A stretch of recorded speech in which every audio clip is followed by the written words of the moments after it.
E agora, o que vai acontecer agora, né? Eu tô falando agora, a partir de 2025, porque na semana passada a gente teve o primeiro bebê tratado pela CRISPR.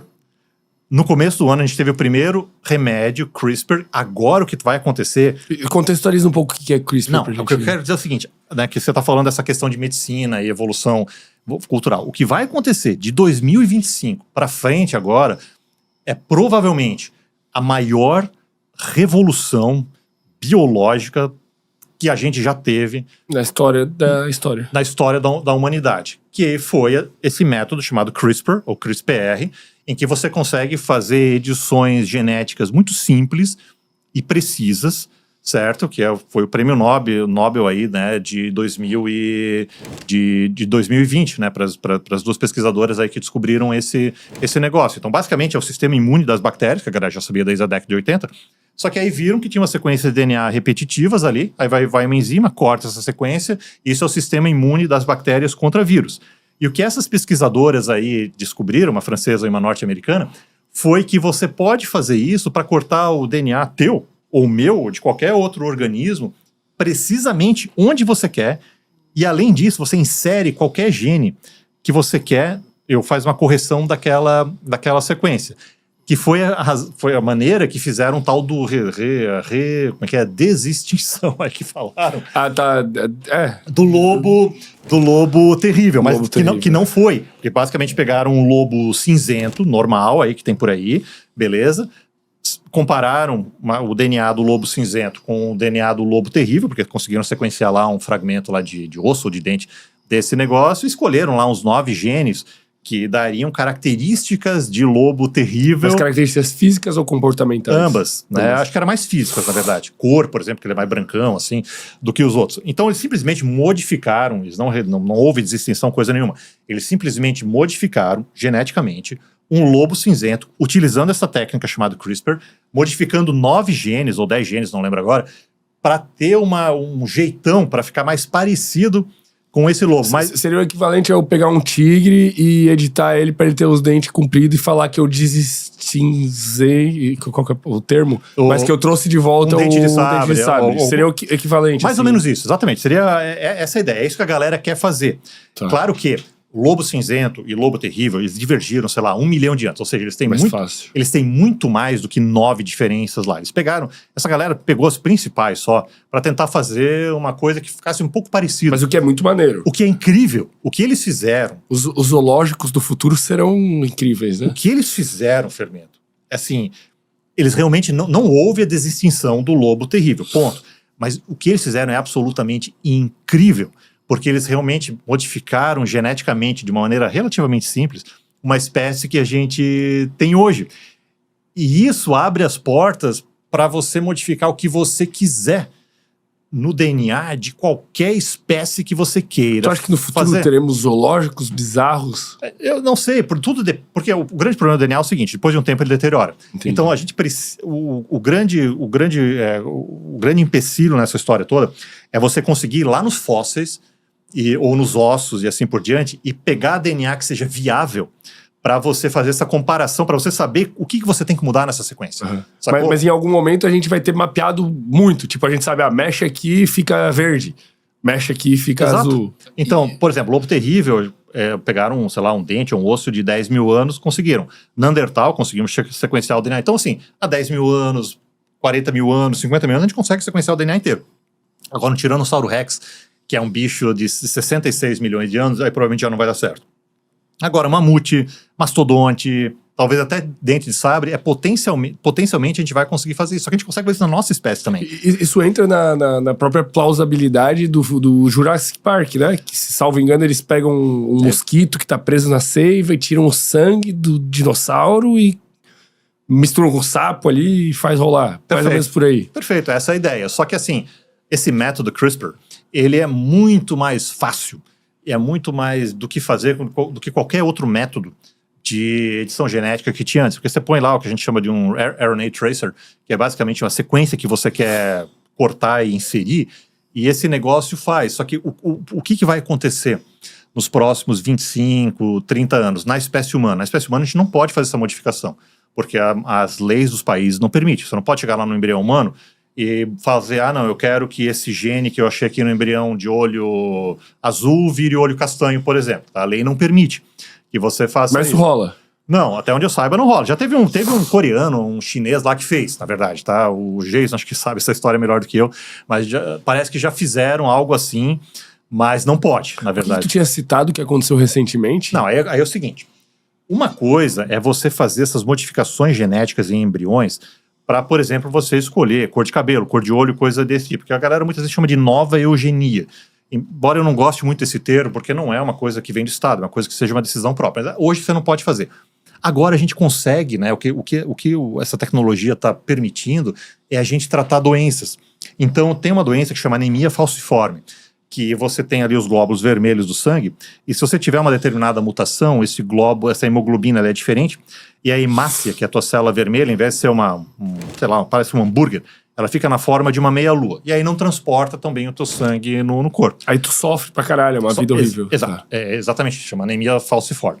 Agora, com essa técnica CRISPR, o que a galera faz? Eles tiram células tronco sanguíneas desses pacientes que têm esse negócio. Isso é droga aprovada, isso é remédio aprovado nos Estados Unidos. Está acontecendo. Está acontecendo agora. Aprovado nos Estados Unidos, se eu não me engano, no Reino Unido também. Traz para o laboratório, vão ver a sequência que está, digamos assim, errada não, mas que está diferente ali. Pelo método CRISPR, faz a correção para formar uma hemoglobina fetal normal, põe de volta essa célula tronco no paciente, modificada pelo CRISPR, e pro resto da vida ele Mas isso no indivíduo adulto, criança, qualquer idade. Isso está acontecendo. Sim, senhor.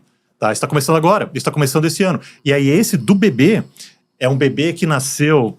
Se eu errar alguma coisa aqui, depois eu corrijo nos comentários do podcast.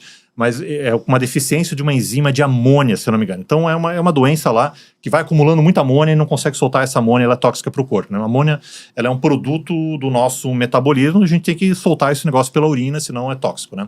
E a gente solta como ureia esse negócio. Mas acho que tem uma enzima lá que tem um problema com a amônia. Aí o que eles fizeram? Fizeram também pelo método CRISPR, injetando, se eu não me engano, no fígado agora desse bebê, dessa criança, e está começando a dar resultado também. Então, é uma edição genética acontecendo em humanos juvenis e adultos vivos, corrigindo, não sei se essa é a melhor palavra, ou modificando sequências de DNA, não para mudar a cor do olho, coisas desse tipo, mas para curar doenças genéticas.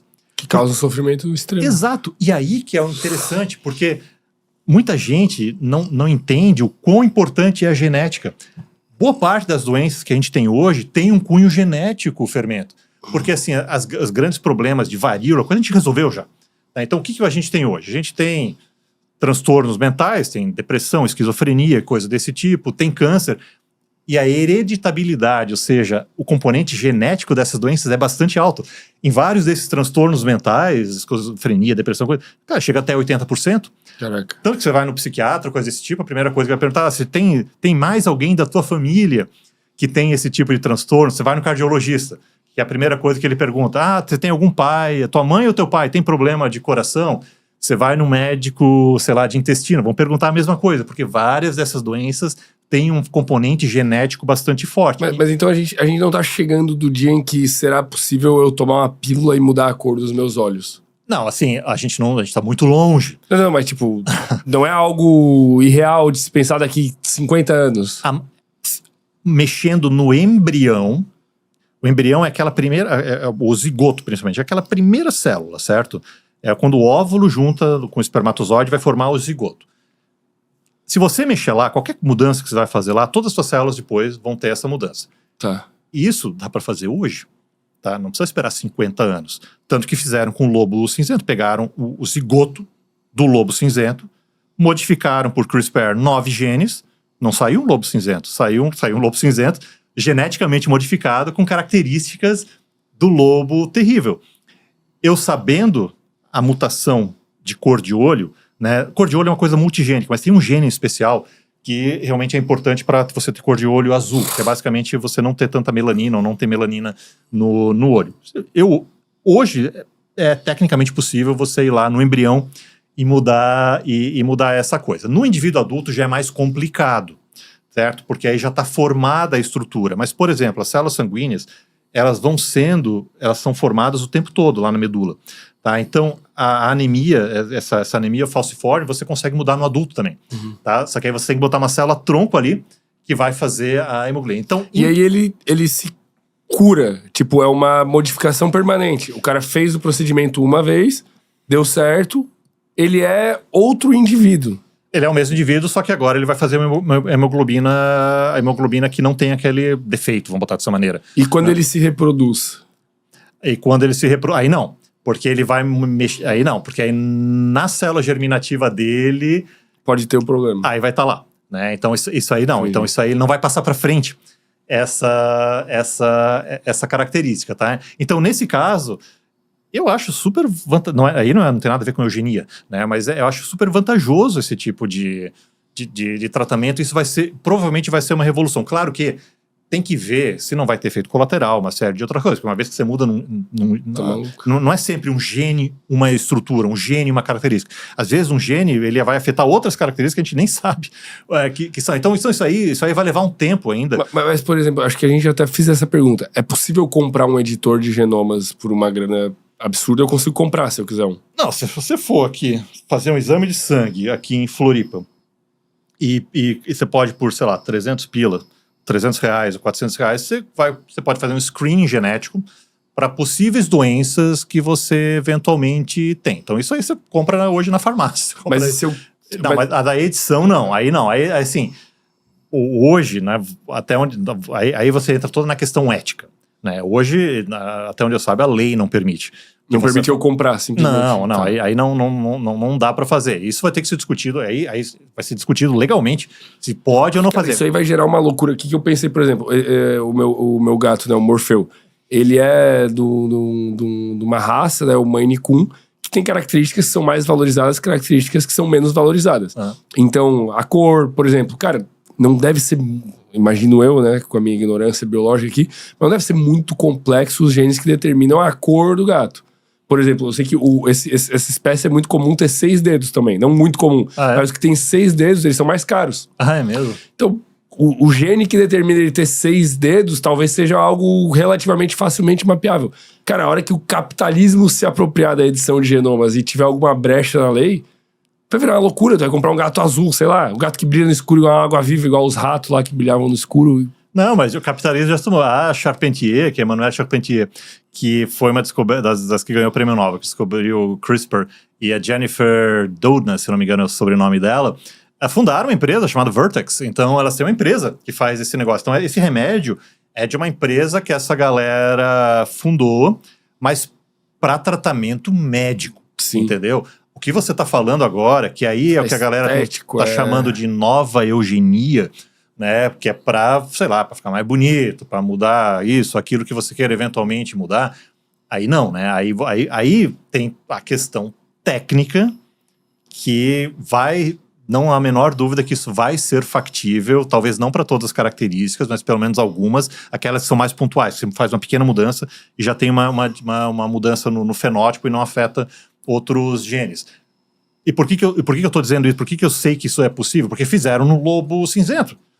Mudaram os genes do lobo cinzento e ele ficou branco. Então, não tem, a diferença é que vai pegar o embrião humano para fazer esse negócio, em vez de fazer o embrião do lobo. Então, tecnicamente, é viável, é possível fazer, pelo menos para algumas características. Só que assim, só que a lei não permite, tá? Então, a maioria dos países tem leis que não permite a manipulação genética de embriões humanos. Mas a lei agora vai dar uma balançada, assim, né? Vai ter um país... Aí eu não posso prever. Sim. Mas, tipo, o que eu penso? Pô, não é impossível... Esse lobo cinzento, ele vai ficar onde? Pô, daqui a pouco será que não vão fazer um outro animal? Daqui a pouco será que não vão fazer um zoológico, cara? Pô, eu pagaria pra ir visitar esses bichos aí. Não, é porque assim, pra esses organismos aí não tem tanta legislação. Então, porque não é humano. Exato. Então a galera já faz modificação genética, por exemplo, em planta há muito tempo. Praticamente toda a soja que a gente come, ela é geneticamente modificada. Sim. Tá? Então já tem genes ali na soja que a gente come que não são genes da soja. São genes, por exemplo, que vão diminuir a herbivoria, ou seja, que a soja não vai ser tanto comida por insetos, aí você põe menos agrotóxico ali na lavoura. Então, isso já é feito há um bom tempo. Então, a gente já come alimentos que são geneticamente modificados há muito tempo. Boa parte do milho, boa parte da soja que a gente come já é dessa maneira. No caso do lobo também, não é humano. Então a galera não tem essas restrições para você fazer essas mudanças. Então, por exemplo, no gato que você estava falando, talvez seja fácil, talvez seja tecnicamente viável fazer. E eu imagino que a legislação também não tenha tantas... Aí eu vou ser sincero, assim, eu não sei se tem algum freio de legislação para fazer esse tipo de coisa nesses animais domésticos, mas eu acho que não, tá? Então, né... Tá aí um mercado, hein? Mas tá o mercado... Mas sim, mas eu fico pensando assim, né? Por exemplo, clonagem, né? Então, dá para fazer clonagem de cachorro e clonagem de gato. Eu não conheço muita gente que faz. Eu não sei se a galera realmente vai fazer esse tipo de coisa. Mas isso se torna um pouco mais barato e um pouco mais popular, cara. Pô, o cara vai... Pô, eu paguei caro nessa porra desse gato aí, velho. Porque eu queria ele pelas características que ele tem de personalidade, porque eu vejo que encaixa no meu estilo de vida, e pelas características físicas que eu acho lindo e que me agrada. Sim. Pô, talvez eu ame tanto esse gato que quando ele morreu eu falo, eu quero exatamente um igual aqui, ó. Clona um pra mim. Ah, custa quanto? 30 mil reais? Pô, beleza, eu pago. Não, então, é igual o seguinte. Então, o que a gente também tem que lembrar é o seguinte, né? Em termos de forma de corpo, ele provavelmente vai ser muito parecido mesmo, tá? Tem uma questão que a gente chama de epigenética, inclusive é a área do Jason ali, né? Em que coisas do ambiente podem modificar um pouquinho o DNA, então pode ser que ele não seja igualzinho ao que você... Agora, o comportamento, a personalidade, tanto de um animal quanto nossa, humano, ela, grosso modo, é 50% genética, só que a outra 50% do ambiente. Tá? Então também vai depender um pouquinho, pode ser... Ele provavelmente não vai... Talvez não seja... Não igual, vai ter as mesmas reações desse que você tem aqui, tá? Ele talvez... né, porque vai depender de como ele foi criado, o lugar onde ele foi criado e coisa desse tipo. Na nossa espécie também, estudos com gêmeos mostram isso. Né? Então cerca de 50% da nossa personalidade é genética mesmo, tá? E isso é bastante, tá? Tem gente que acha que é muito menos. Não, 50%... é teu, tá lá no teu gene. Se você é uma pessoa que é mais introvertida ou extrovertida, se você toma mais risco ou menos risco, metade disso tá no teu gene já, tá? Isso aí já é genético. Mas a outra metade não é. A outra metade vai depender da família, um pouco, bem pouco na verdade, vai depender do grupo que você tá e coisa desse tipo. Então, quando a gente tá falando agora de personalidade e de comportamento, tanto humano quanto de outros animais, aí tem todo esse componente não genético, né, que possivelmente vai fazer com que esse teu gato e o teu cachorro, qualquer outro animal que você clone, seja diferente, né? Exato, porque assim como gêmeos idênticos não são iguaizinhos no comportamento. Nem fisicamente, né? Tipo, eles têm pequenas mudanças. Eles são parecidos, mas não são idênticos, tá? Não são idênticos no comportamento e na personalidade. Tá, e tu vê algum perigo nisso do genoma ali, desse tipo de tratamento, desse tipo de edição, assim? Quais são os riscos que a gente corre? Não, o risco é você fazer uma mudança num gene que afete outros genes. E isso é bastante comum, né? Então, muita gente pensa, não, esse gene vai dar essa característica. Só que em muitos casos a gente não sabe.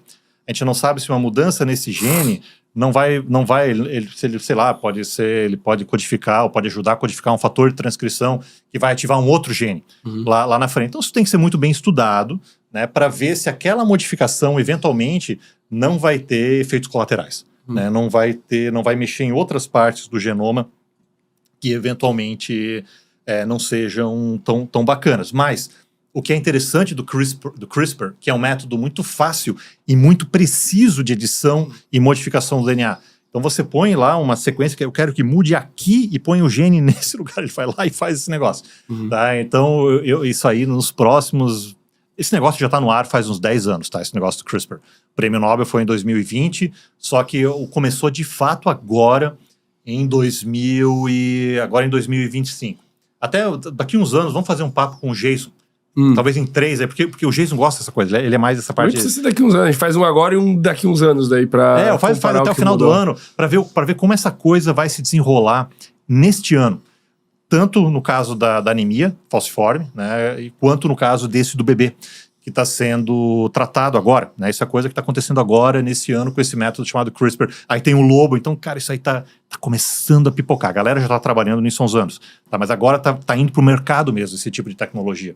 E isso tende ou pode revolucionar a biologia para vias que a gente chama de... O universo não tá nem aí, tá? Mas nós humanos podemos chamar de bem, ou seja, curar doenças, ou muita gente vai chamar de mal, botar dessa maneira, que seria uma nova eugenia para você fazer seleção de determinadas características em detrimento de outras. Né? Sim.